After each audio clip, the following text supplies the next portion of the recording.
कळवण तालुक्यातील रवळजी येथील जिल्हा परिषद प्राथमिक शाळेत आषाढी एकादशीच्या पूर्वसंध्येला शनिवार दिनांक 5 जुलै रोजी विठ्ठल नामाचा जयघोष करत दिंडी काढण्यात आली।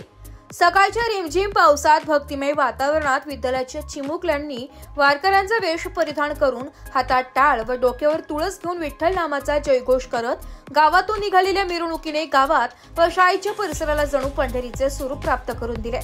यावेळी पालखी सोहळाही आयोजित करण्यात आला। वारकऱ्यांचा वेश परिधान करून विविध भक्तिगीतांचे गायन करण्यात आलं। आषाढी एकादशीचे महत्त्व व पंढरीचा सोहळा याबाबत माहिती सांगण्यात आली।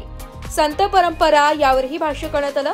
यावेळी सरपंच मीना गायकवाड, सामाजिक कार्यकर्ते बापू गायकवाड, माजी सरपंच बाबूलाल पालवी, रामदास पवार, नाना खोते, धनराज कुवर, शाळा व्यवस्थापन समिती सदस्या निर्मला चौरे, बाळासाहेब वाघ यांच्यासह ग्रामस्थांनी सहभागी होत या उपक्रमाचे कौतुक केले।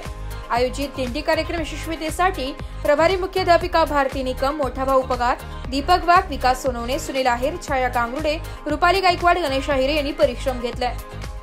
नाशिक लोकशाही न्यूज साठी उपसंपादक बाजीराव नाना खैरनारसह तालुका प्रतिनिधी साहेबराव निकम।